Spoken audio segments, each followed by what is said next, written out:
Welcome to another episode of Prioritize. They accomplish while you drown in lists. It's difficult to juggle your responsibilities. Husband, father, brother.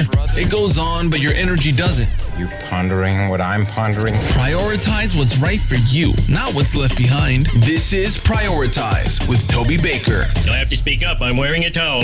Greetings, gentlemen and ladies. This is Prioritize. Here we discuss prioritizing faith, family, relationships, and more. I'm your crazy white, formerly fat host, the Baker Boy himself, and welcome to the show. We're towards the end of February, aren't we? I guess it's almost over, and we're almost to March, which means we just came through Valentine's Day. Can you believe it? Valentine's Day came, and it went. Not as big a holiday as, say, Christmas, New Year's. Do you hate Valentine's Day? I've talked with so many people who like it, and the others that just hate it. Which side of the fence do you fall on? Did you guys go out? Did you stay in?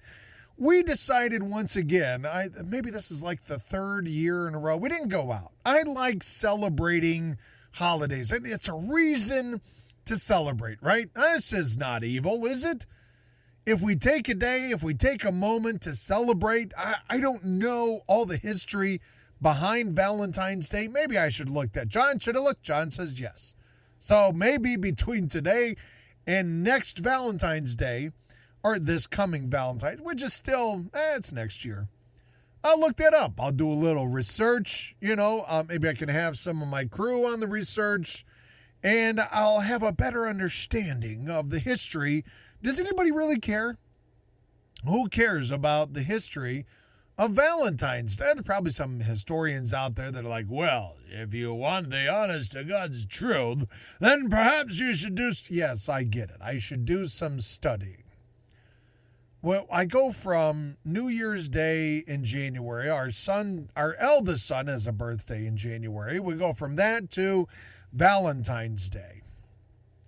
From Valentine's, what's in March? March is St. Patty's Day. So it's a neat day.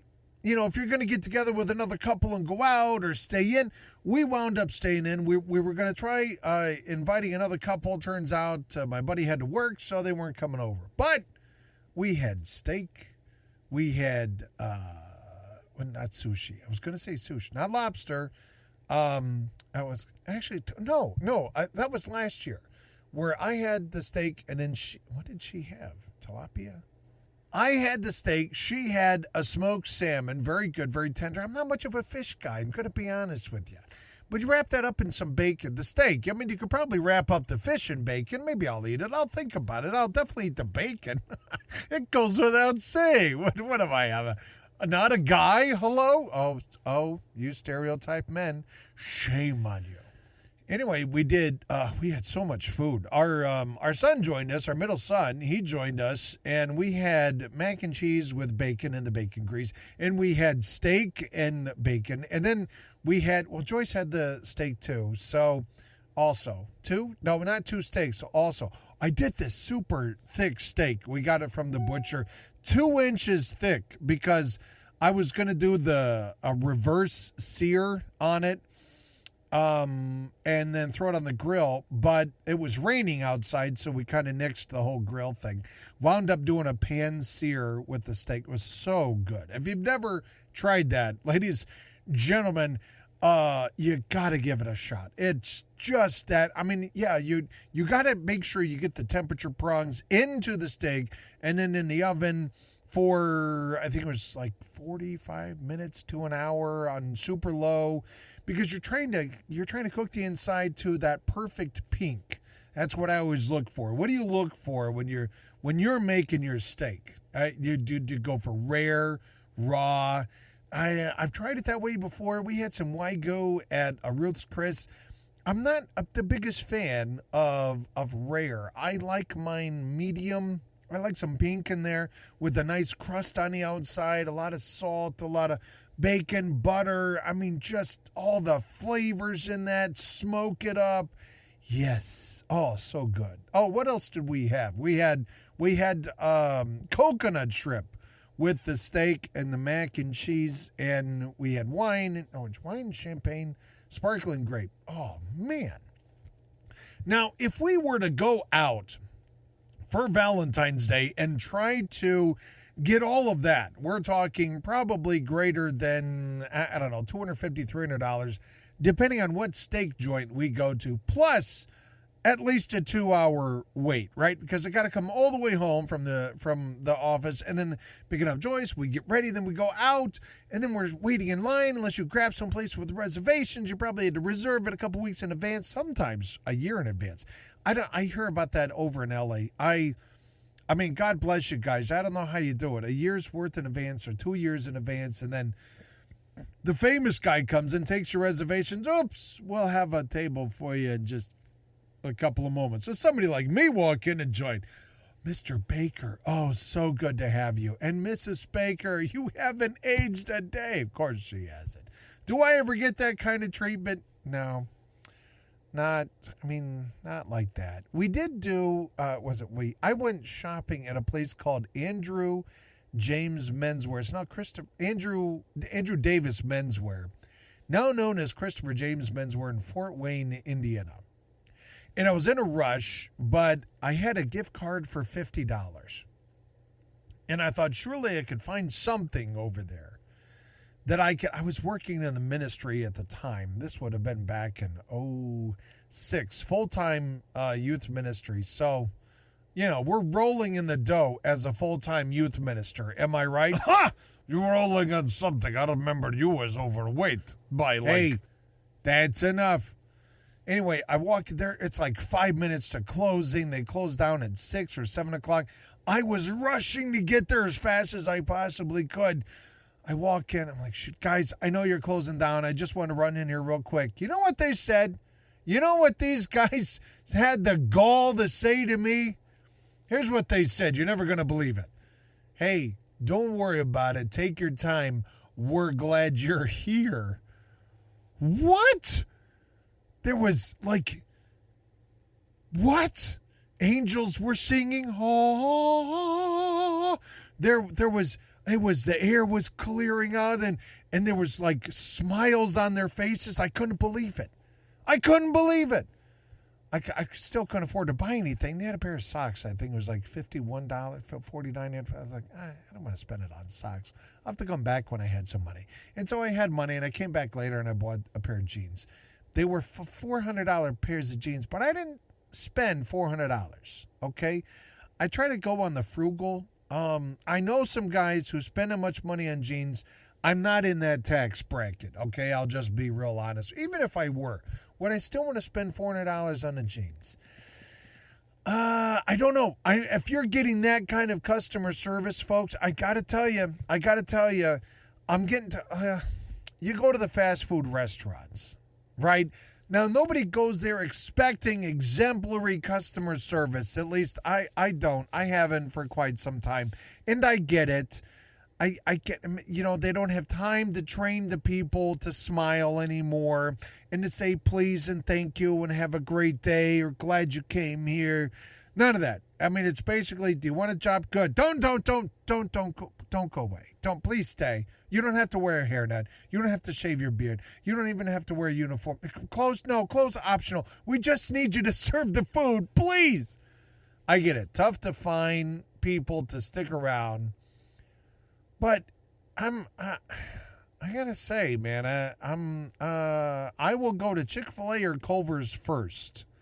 Everything else comes second to that because I'll get the food and it's cold, or I'll get some of the food. I'm already on the highway. I'm not turning around. I lost money on that. And I'm just not finding the value for my money when I spend at these other restaurants. When I go to Culver's, they smile. They welcome you. The food is hot when you get it. The milkshakes are thick. The sodas are in balance. I mean, you've entered an entirely different domain when you walk into Culver. Chick-fil-A's the same way. Their French fries are amazing. The chicken it looks like real chicken. Anyway, how was your Valentine's Day? I kind of got off track there a little bit, didn't I? I'm surprised you on track. I like Valentine's Day. It's kind of that in-between time, right? You're on the downslope of everything that you just went through with the holidays and Thanksgiving, Christmas, New Year's. You're taking a breather, and then you dive right back into the new year. And Valentine's Day is right there. And I think it's a good reminder. I do. I think it's a good reminder that it's important to take time out and do a date night. Do you remember date night? Has it been a while since you did date night?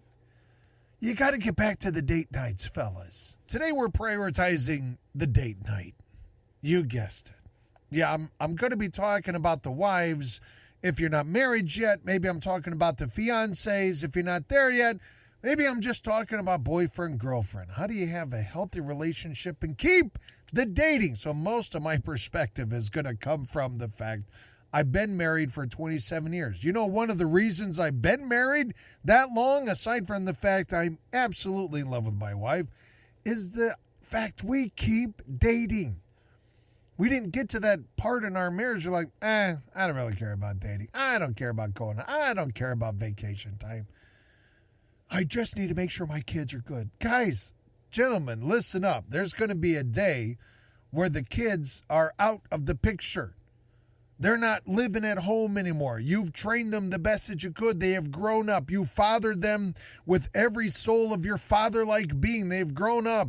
And when you turn around and your wife is there, are you going to know who she is? Let me ask you this question. Based on the last 30 days, if you asked your wife to marry you again, would she say yes? No? Maybe so? What would she say? What would she say? You pull her aside like, babe, I got to tell you, the last few years have been great.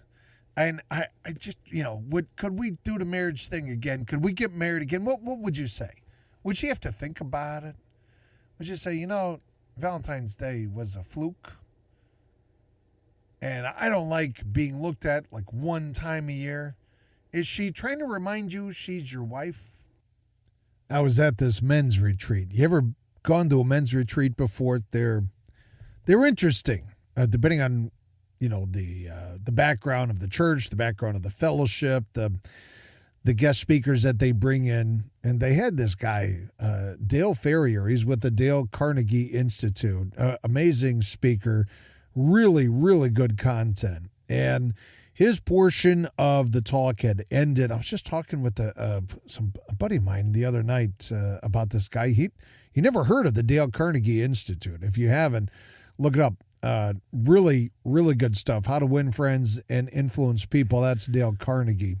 Dale Ferrier goes around worldwide, talks with business groups and church groups and different types of people groups, carrying a message, a positive message, trying to help people better themselves, trying to help better relationships, trying to help better business relationships, personal relationships.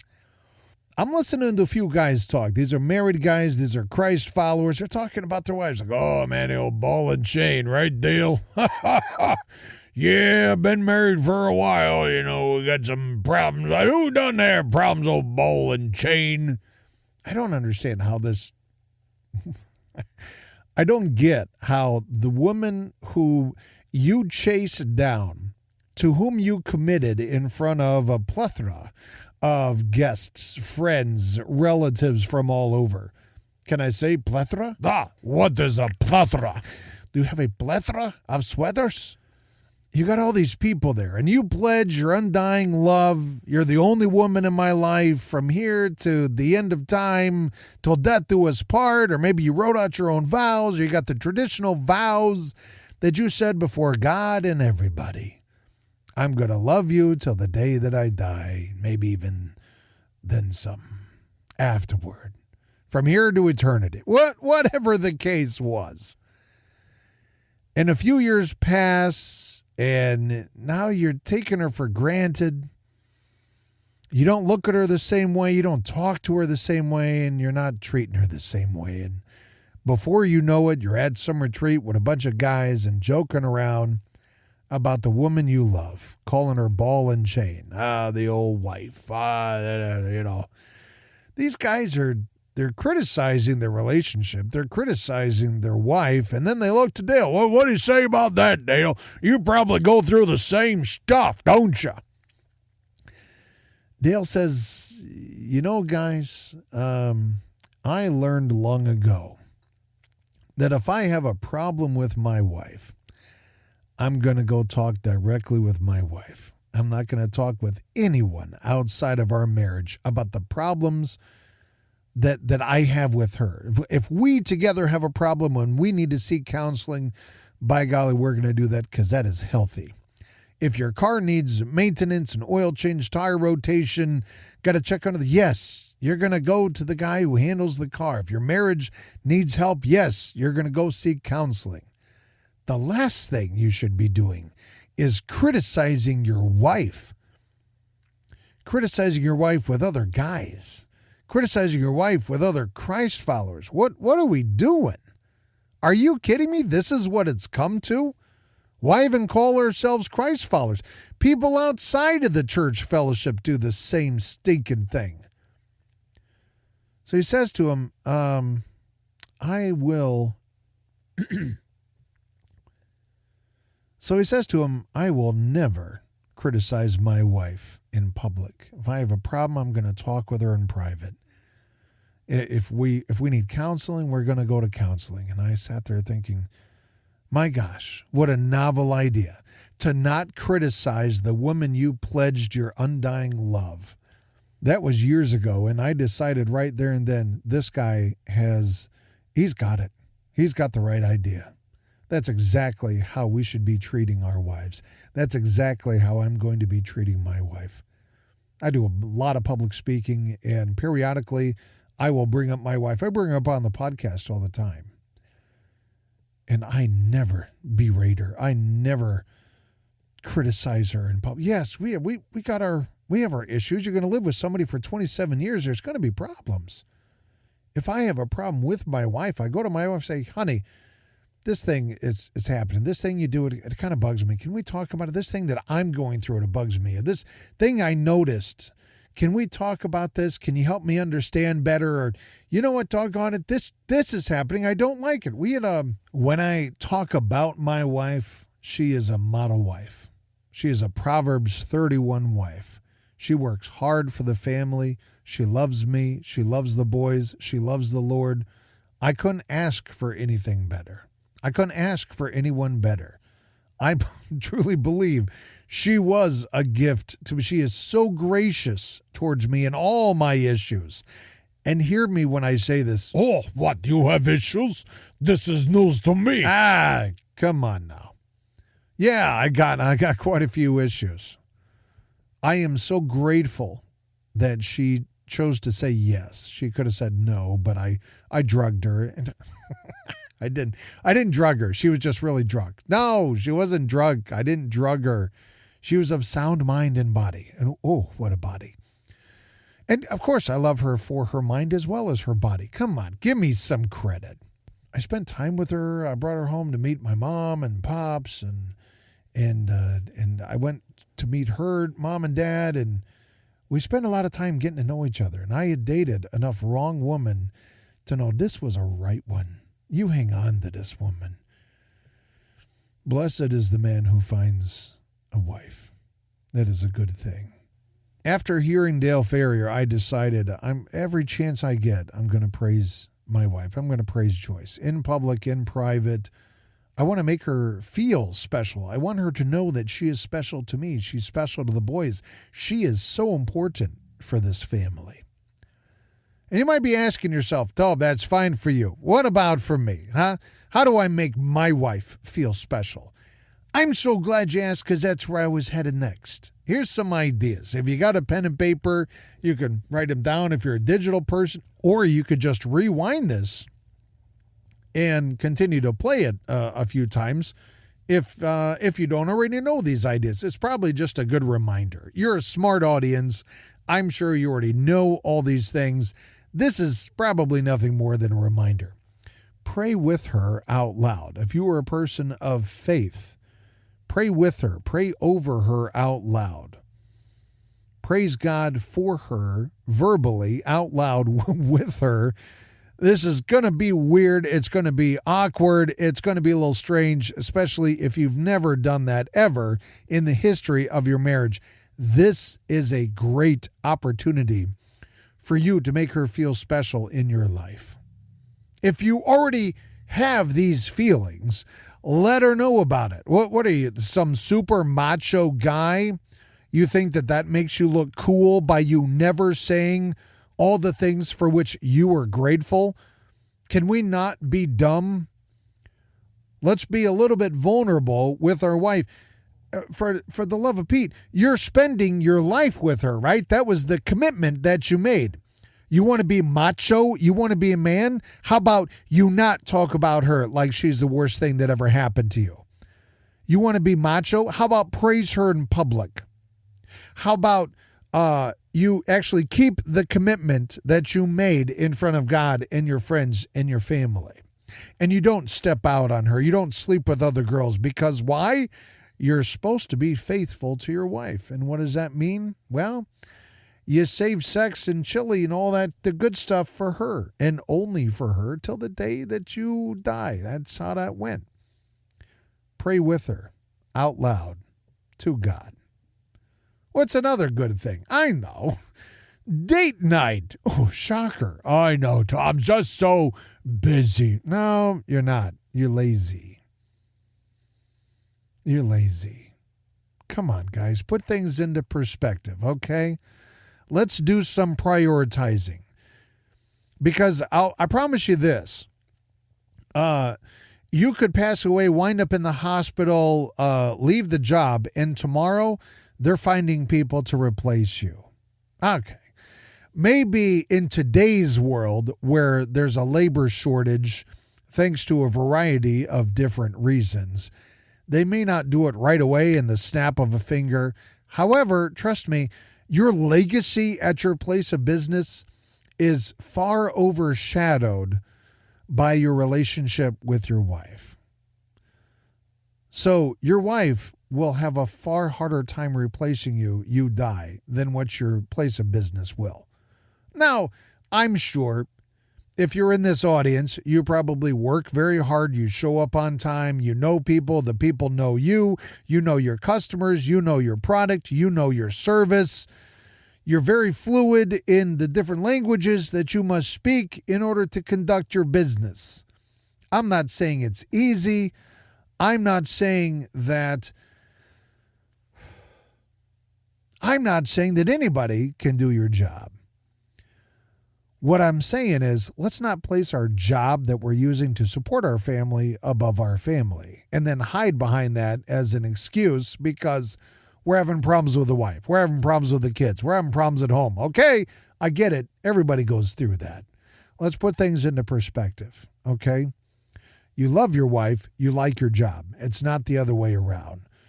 The job is something you do. You didn't pledge your undying love to your job, your occupation, or your career. You did say those words or something like that to the woman that you love, the woman of your youth, the woman whom you married all those many, many moons ago, prayerfully still with her. Date night, right? Let's carve out some time somewhere in your week or every couple of weeks. Let's make that a priority. So first off, we're using words of praise for her, around her, about her, to others, and yes, even to her. And we're taking her out on a date. Well, not we, but you are taking your wife. I'm taking my wife out on dates respectfully. Where to? Do we got to spend money? No, you don't got to spend money. I listened to a guy in his 60s tell me about who still goes out on dates with his wife. They take a walk downtown and they sit at the mound and they watch the people go by and they hold hands. Sometimes they'll eat ice cream. Sometimes they eat a hot dog. Sometimes they don't eat anything at all. They'll take a nature walk around nature, outside. They'll walk around the city. You could walk around the countryside. Oh, there's an idea. Go outside. Go for a walk somewhere. Go to the Y. Work out together. I've heard of people doing that. Do I do that? Well, of course I do. You could go to the beach together. Now, this is highly dependent upon where you are and what time of the year it is. Right now, we're less likely to go to the beach because it's February and it's freaking cold outside. However, in a couple of months, we're planning on going out to Vegas. And we're going to, chill around Vegas and check out the pools and the beaches and probably, honestly, not do a lot of gambling. Because I'm not much of a gambler, but we love the sun, we love the beach and the water, and yeah, so we're going to do that. That's going to be an extent. It's actually, I think we're doing that right around our anniversary. But beach day, we did this last summer. We packed up the Jeep, we went out to the beach, and we were there for half the day, I think. And then we took out the cooler. We got the little Bose Revolve sound, the Revolve Bluetooth speaker. It sounds great. You're right there on the beach. It's just the two of you and in and out of the water. And you got the tanning oil and you're right there in the sun and the kiss by the sea. Get a little red. And then you go to a restaurant and you're just hanging out together today. Remember doing that when you guys were dating? Do you remember date night, how excited you were? Like, oh my gosh, I'm getting to hang out with this. You would brag I bragged to all my friends, like, I'm hanging out with this hottie tonight. Oh my gosh, you should see the curves on this one. And my wife still has those curves, by the way, and I like those curves very much. Too much information. Please move on. They're making me gug sick. I remember when we were dating, like Taco Bell was a big thing for us. We didn't have much money back then. We were some college folks, okay? We would, like, a big thing was going to this restaurant called Buffalo Wings and Ribs. And we tried going to that recently. The customer service had fallen off the deep end. I don't think it really existed. I was thinking, this place has really gone downhill. I honestly and sincerely hope they turn it around. We really enjoyed going there back when we were in college. And that was, we had to save up for that. We're in a slightly different place today, but back in the day, yes, Taco Bell. Well, another date for us was we would go to Scott's grocery store and they had the 50-cent movies. You remember this? The 50-cent movie? If they were VHS cassette tapes. You may have to Google it depending on your age. But back in the day, they had cassette tapes. This is before streaming. That was not a thing. This is before the internet. Al Gore hadn't invented that yet. This is almost before when people had pants. They had this thing called VHS tapes. And you would take the tape and you would put it into a thing called a cassette player. Everybody had them in the house. They were a staple. It's like microwaves and candles. Everybody had these things in their house. Candles. Why is there a candle everywhere you go? I don't understand this. Freaking me out. And we would rent Pulp Fiction because it was 50 cents and you got to keep it for 5 days. So it was back and forth between Pulp Fiction and Weekend at Bernie's. You get the best of both worlds, right? Gangsters and Quentin Tarantino, or what was that, Andrew McCarthy? And Jonathan Silverman and the beach. And it was nice. And we would dream about going to the beach. More or less, we were the people on the top of the roof where it was tar and the tar was melting and we're in this little kiddie pool. None of that really matters. So, a beach day. Yes. Flowers, candy, champagne. How about a sunset together? You guys, when's the last time you watched a sunset together? What about a sunrise together? I remember on more than one occasion, Joyce and I would get up early. We would make our cappuccinos right there. We had so good cappuccino. Oh, so good. We'd hop in the car and then drive we couldn't really see it where we lived. We would hop in the car and then drive just over the hilltop. And we'd watch the sun come up and listen to Norah Jones and drink our cappuccino and just spend some time together. It was so nice. Maybe watch a sunrise or a sunset together. Here's an idea. Compliment her and mean it and use detailed words. Be specific. If you got to write it out, that's okay. Write it out, scratch it out, write it out again. If you got to go through it a few times, that's fine. She knows you by now, right? She knows the guy who she's dating or the guy who she is married. She knows if you're good with words, if you're not good with words. She will be blessed either way. And isn't that honestly the point? Yes, somewhat it's selfish because I want her to feel good so that, she sticks around. That's selfish. But I want her to feel good to know that she is very important to me. In fact, she is the most important person on the face of this planet to me. That's my wife. Other people know that about me. They know that when they see us together, that we're still in love. I think she's gorgeous. She thinks I'm okay. No, I think she didn't think I'm gorgeous. I don't know. She loves my eyes. Always loved my eyes. So if I can... It was my sense of humor. I had a great butt, and I had really good eyes. Those are the things that she noticed. I don't have a six-pack of abs. Guys, if you're aiming for the six-pack of abs, you're going to get to a point where the girl is not going to notice that anymore. She will notice if you're not around, if you never compliment her, if you never spend time with her. How did you guys wind up together? Do you remember this? Do you remember what you did when you were first dating? I remember when we were first dating, again, we didn't have any money. We would walk around Meijer, it's a department store, and we would talk about the things that we thought would be nice to add to the house when we would get married. And I was kind of hoping that. And then we, got engaged. And then we're like, hey, it'd be nice when we get money, we'll have to come back and buy that. We never did go back and buy that. I don't know if we ever got the money. I'd have to look at the account. Every once in a while, we would go to the movies. Have you ever been to the movies? Like since 2020? It's not easy to find stuff to go to that you would really enjoy. Maverick was great. We saw A Man Called Otto. It was good. A couple parts I didn't like, but it was good. I enjoyed it. We would probably watch it again. We went to go see that together. It was a big date day we did in Fort Wayne. Spend the whole day together. Let me tell you something. If you today can't spend the whole day with the woman to whom you have pledged your undying love and the rest of your life, you're in serious trouble, brother. Y'all got to get some help. Go see a shrink. Go talk to a pastor. Go talk to a counselor. You got some issues you got to address. Now, if you can, and you're just looking for ideas, I think you came to the right place. You could also check out this evil thing called Pinterest, and it's really hard to go to today. I mean, it was like a huge thing with the girls way back in the day, and then they started showcasing knives and tattoos and weapons, and I was like, oh, that's kind of cool. But now there is so much advertising. It's just aggravating for me. So if you're looking for ideas, go to your Facebook group, type out ideas, and Google, check Pinterest. If you can weather all of the advertising, sometimes you can find some really good ideas. Check out your town. Like what is there to do in my town this weekend? Google that or DuckDuckGo that. You ever tried a living room picnic with your wife?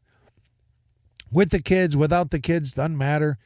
Get some takeout and go eat it on the floor and watch some Netflix and chill, which apparently that means something different than what I thought it did.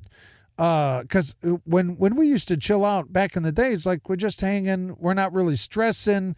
We're not really doing much. Apparently that means something totally different. And if you're doing that with the wife, it's a good thing. So living room picnic, you go grab some takeout, or maybe you can make some wings. Ooh, you making wings? They got the air fryers now, and you can get some of that mango habanero sauce from the B-Dubs. Ooh, so good. There it is, gentlemen. A few great ideas that you can really do to make your wife feel special. Show her you're not just still loving her. You love her more than anyone else on the face of the planet.